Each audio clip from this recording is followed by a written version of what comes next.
Welcome to the THWIP. Today's episode is being recorded on January 10th, 2023, and the Ant-Man and the Wasp Quantumania trailer came out last night, so I will be doing my official reaction to it. I did watch it as soon as I woke up this morning, but I was not fully awake, so I'm going to watch it again and get my official full reaction to pick up on some things that I probably missed because I was still kind of sleepy, but I just wanted to get that out of the way. So yeah, I'm gonna go ahead and play it. It looks like it's 2 minutes, and if you're watching this on YouTube, I will have the trailer playing in the bottom corner so you can see what parts I'm reacting to. And yeah, so here we go. You're an interesting man, Scott. Gonna look at Scott again. You're an Avenger. Scott in the quantum realm. You have a daughter, but you've lost a lot of time, like me. We can help each other with that. Voiceover from Kang.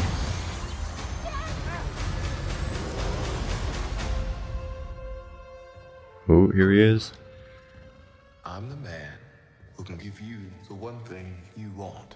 Oh, he looks cool. That? Time.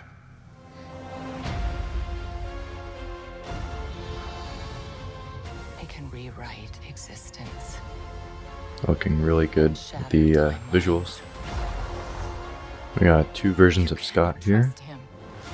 There's MODOK in the back. I just lost so much. He can give us a second chance.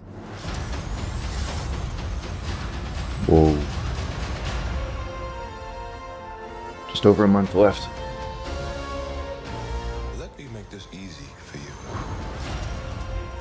You will bring me what I need, or everything you call a life will end. Jeez. It's a big army he's got there. This is all my fault. You may not want her to watch this. We had a deal. Stature there. Oh, MODOK. You thought you could win. One-on-one fight. Oh my god. I don't have to win. We both just have to lose. Wow. Scott's gonna go through a ton of beatdowns in this. Oh my god. Dang. Kang going full out rageful. He looks really good. February 17th. Alright. Yeah, Kang looks like he's going to be causing a ton of damage to the Pym family. That looks really good. So my first impressions are, looks completely different than the other Ant-Man movies. It's definitely going to be a lot more serious, with Kang being set up as the next main villain for the MCU going forward. Yeah, Jonathan Majors looks really good in the role. I think he's going to kill it. Getting to see Paul Rudd return as Scott Lang is cool. I really like his character. Evangeline Lilly as Hope Van Dyne. Get to see a little bit of her. Then we see Catherine Newton coming in as Cassie Lang, who's also going to be Stature. Looks like she's going to be the reason why all of this is happening, why the Pym family is brought into the quantum realm. So it's going to be interesting to see. And yeah, looks like Michelle Pfeiffer and Michael Douglas will have, I guess, small supporting roles. Michelle Pfeiffer's Janet Van Dyne, I guess, will be explaining exactly why she was so afraid of going back to the quantum realm. And I'm assuming her and Kang have a past together. So yeah, that's interesting. They didn't show Bill Murray's character in this trailer, so I'm thinking he's got a bit of a smaller role then, even though his name appears to be pretty high on the poster, if I'm not mistaken. So yeah, I'm gonna break it down now. So let's go through this. So I guess we open on Scott's life post Endgame.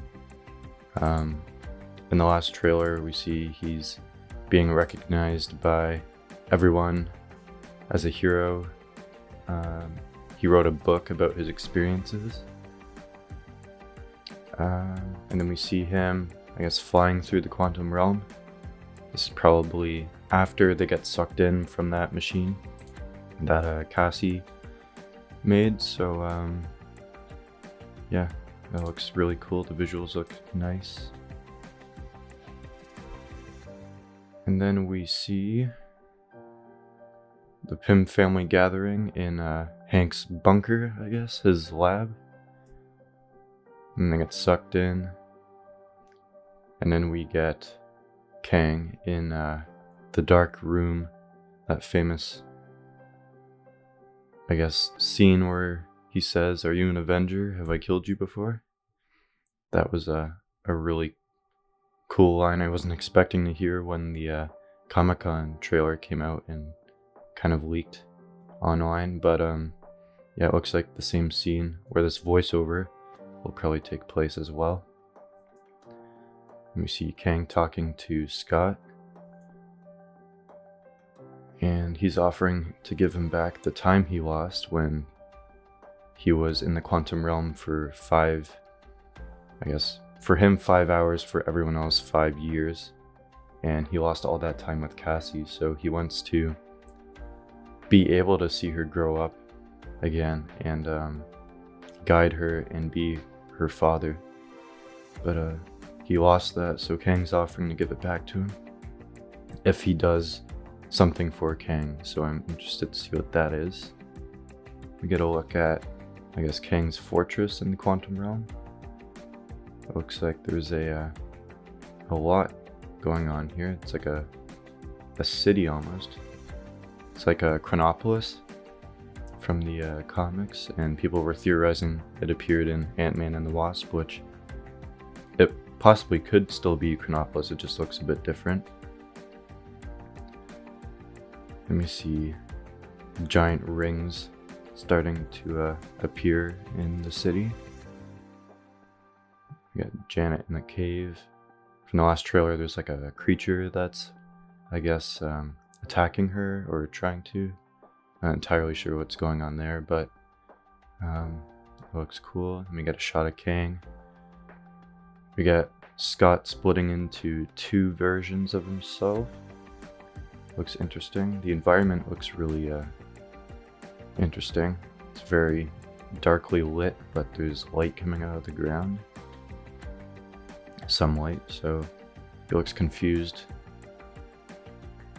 Get a shot of Jan telling Scott not to trust Kang.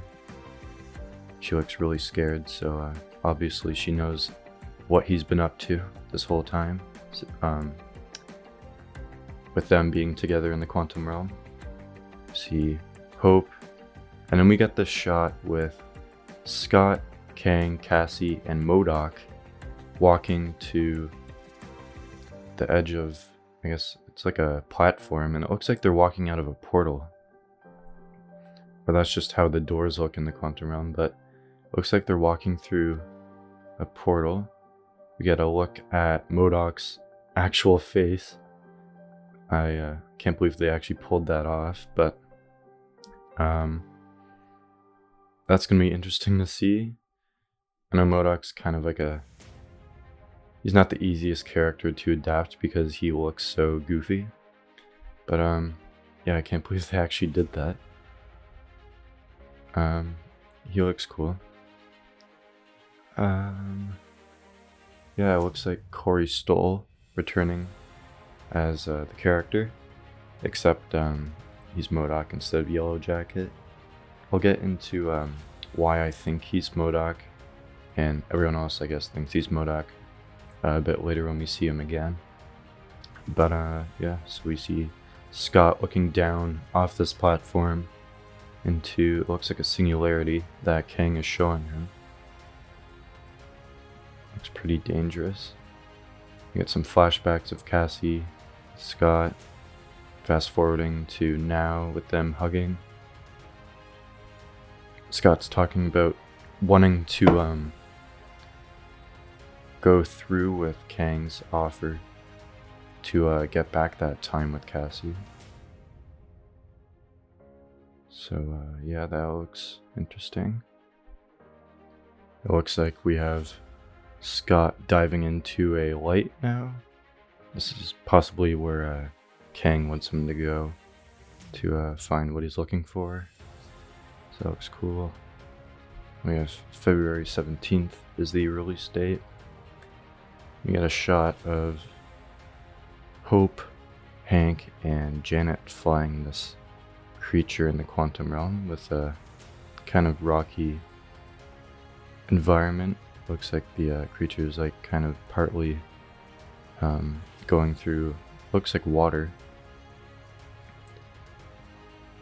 We get a shot of a bunch of versions of Ant-Man trying to lift Scott up into this area where there's a lot of light. Looks like this is what Kang wants. It's surrounded by those rings, and it does have these symbols on it.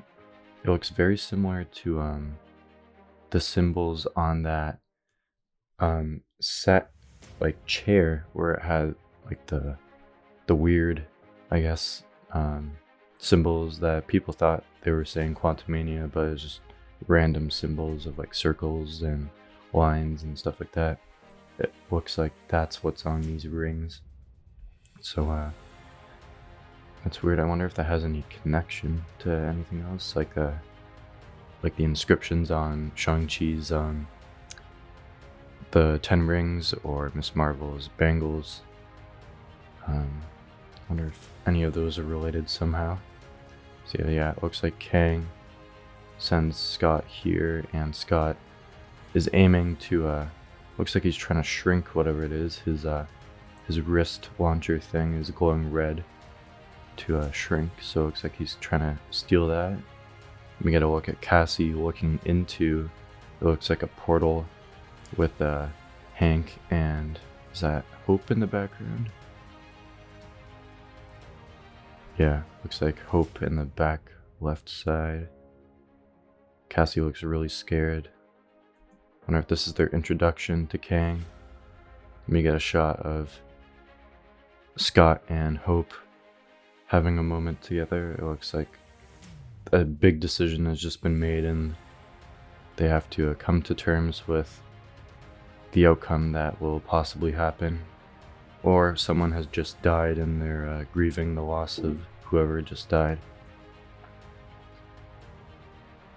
Witness the beginning. And then we have a shot of Kang overlooking, it looks like the final battle beginning. Looks like there's like a revolution or something that's going to try to overthrow Kang, led by the Pims and other, I guess, people from the Quantum Realm who want to overthrow him. So Kang's overlooking the battle beginning, and looks like his tower. And there's a giant light out in the distance, like a kind of like their sun. So I wonder if that's the power that Ant-Man's getting to, or if it's just that's what it is. That's just the sun for the Quantum Realm. I don't know. Let me get a look at Kang's army with his ships taking off. A lot of soldiers on the ground there. The beginning of a new dynasty. Obviously referencing Kang Dynasty. We see the ships flying in. Looks like Ant-Man and Cassie running away from an attack. Looks like on a village. We get a look at Hank and Janet looking terrified of something that has just happened. Looks like the same room from that shot with Scott and Hope grieving or doing something. We get a shot of Cassie saying it's all her fault. She's being held by Kang's soldiers. They actually look pretty cool. They have just a glowing mask over them. What would be really interesting is if they reveal these soldiers of his army to just be variants of Kang that he's, I guess, enslaved and shown that he's the superior version of himself, so all of them have to obey him and they're just serving him as soldiers. That would be really cool if they if Ant-Man like beats one of them and the mask turns off and it's just Kang's face under there. That would be really cool. So then we get a look at Ant-Man splitting into different versions of himself, the giant one being torn apart in that darkly lit environment. Looks like where all those versions of himself are going to help him steal the thing Kang wants.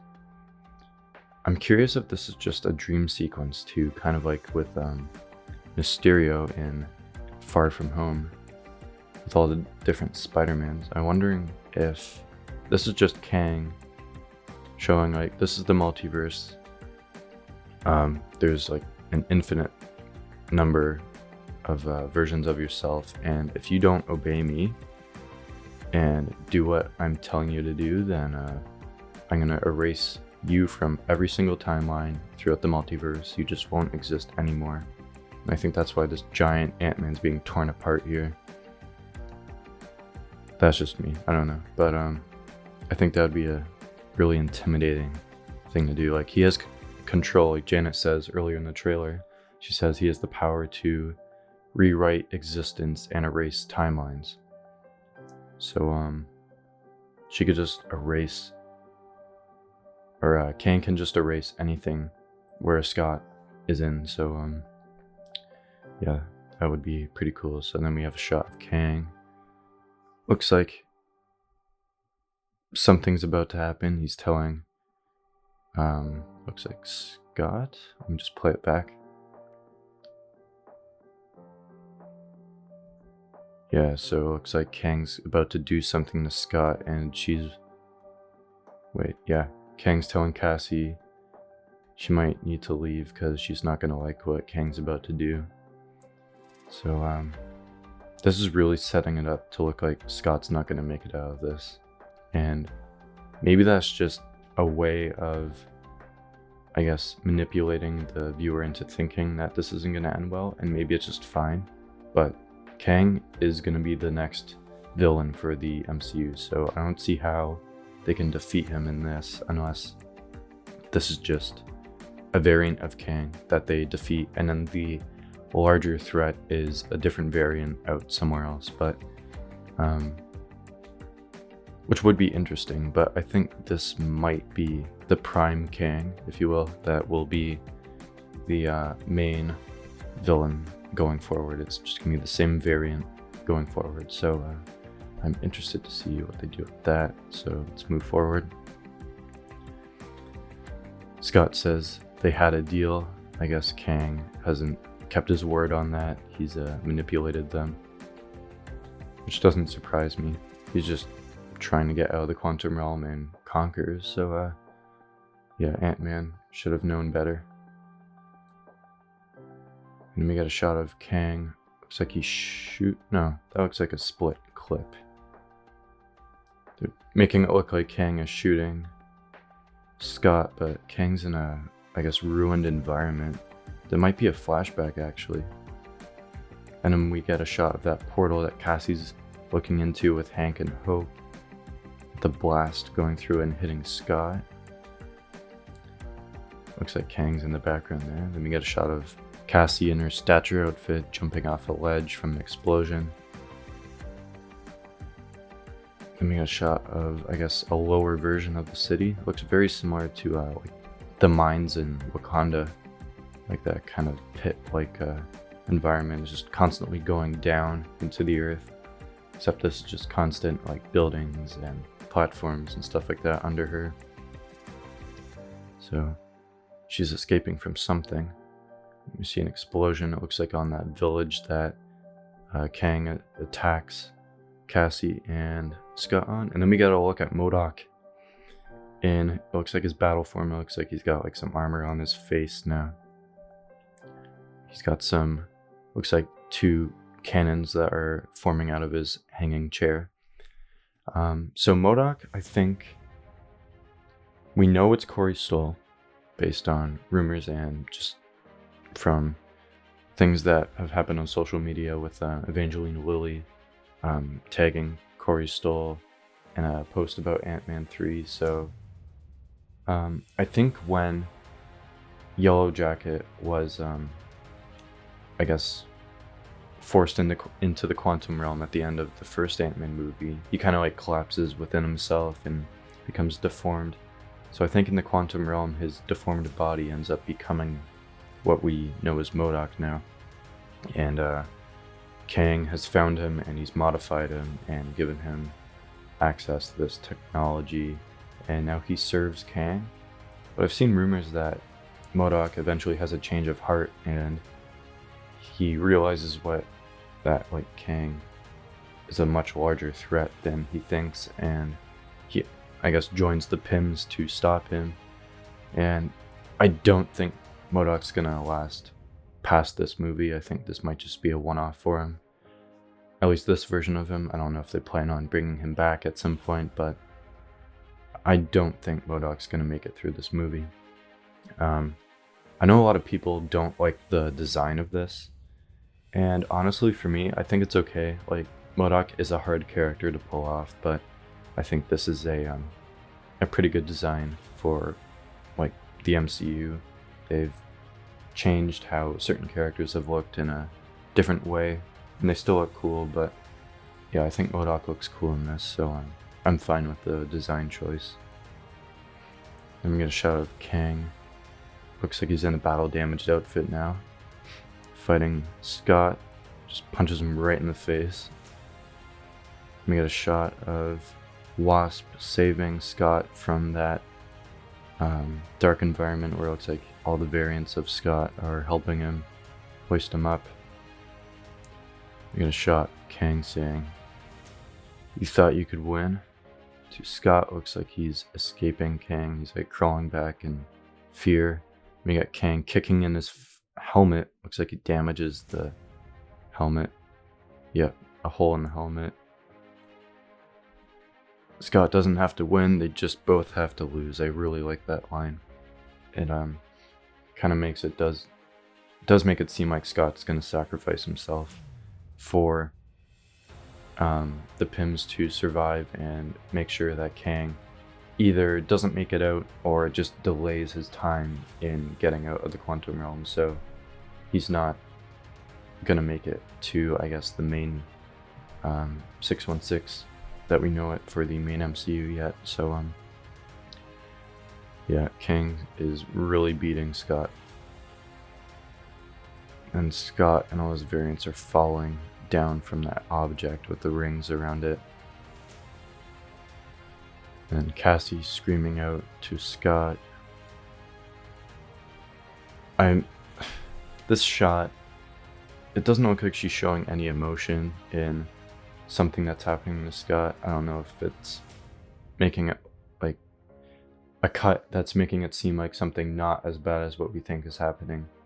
But I think if Scott is against Kang, then you need to show more emotion, because you know Kang is so powerful. You know something bad is going to happen, but her facial expression just doesn't show like, oh, I'm scared right now. This is really sad. She just looks like she's just saying it. Like, there's no emotion.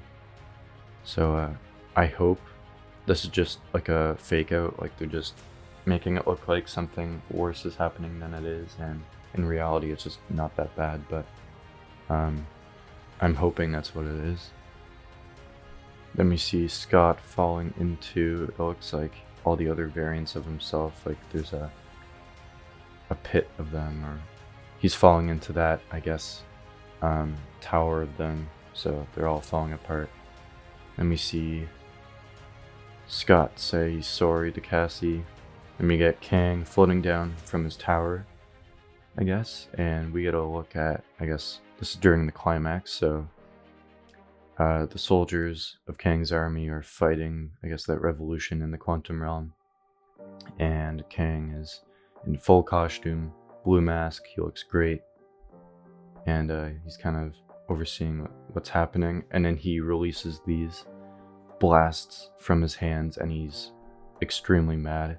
he looks really cool here.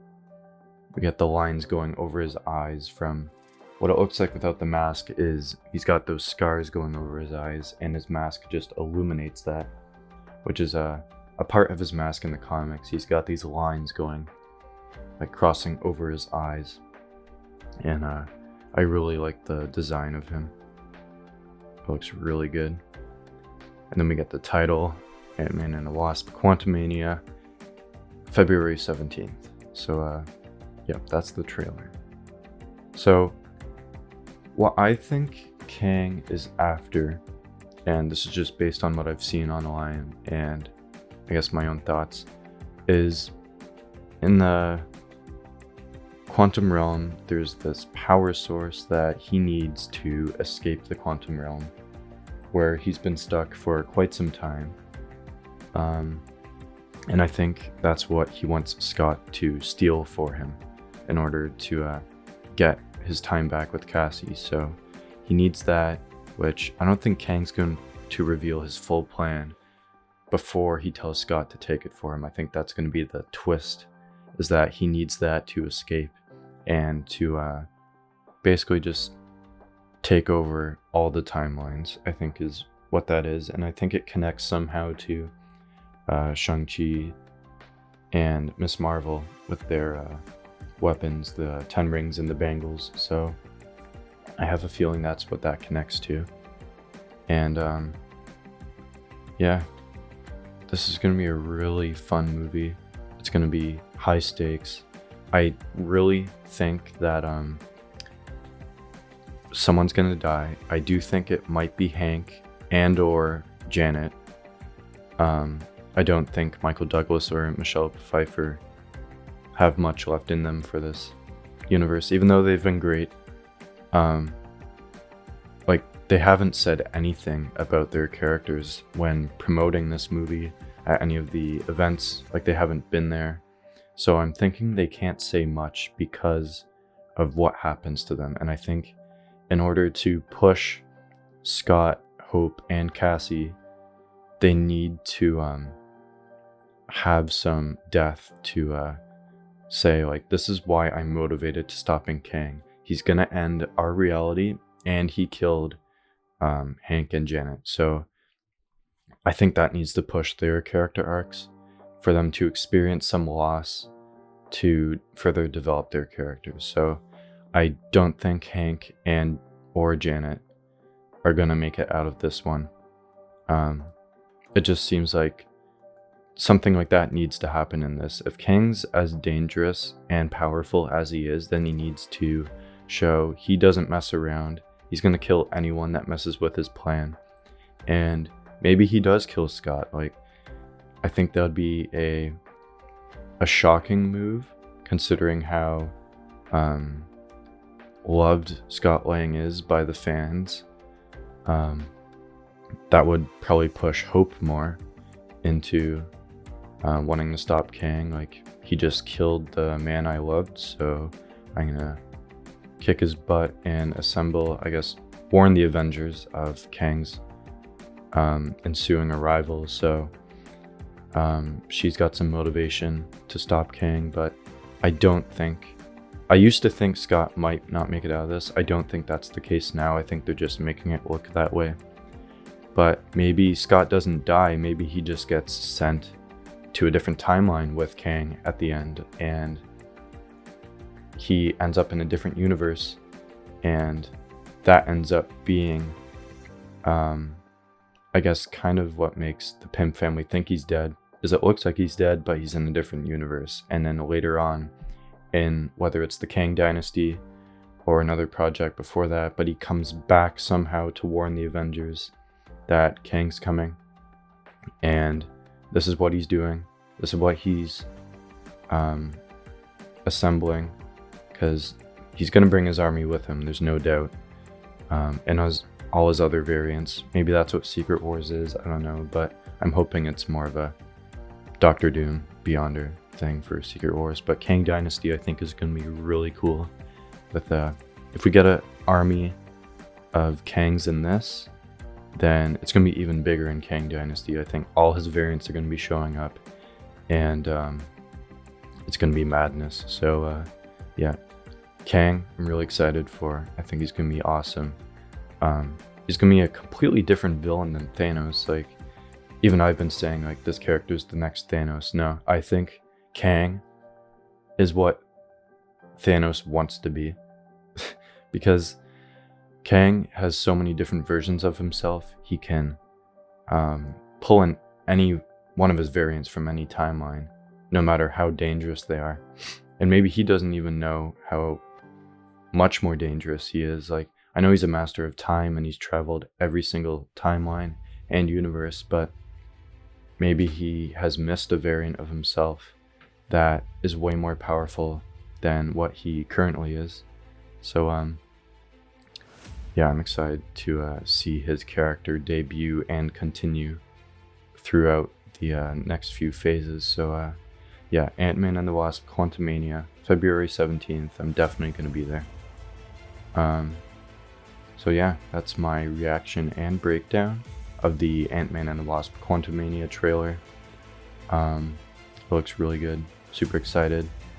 I am also going to be recording a episode about recent Marvel rumors and speculation that I have on certain things that will be coming out after this. So stay tuned for that. Make sure to follow me on Twitter at THWIP_media and subscribe to the THWIP Media YouTube channel. I have my movie trailers on there, so give those a view and share them around if you want. And yeah, let's grow the THWIP community. And yeah, so I think that's it for today. And thanks for listening or watching on YouTube, and have a great day. See you guys next time.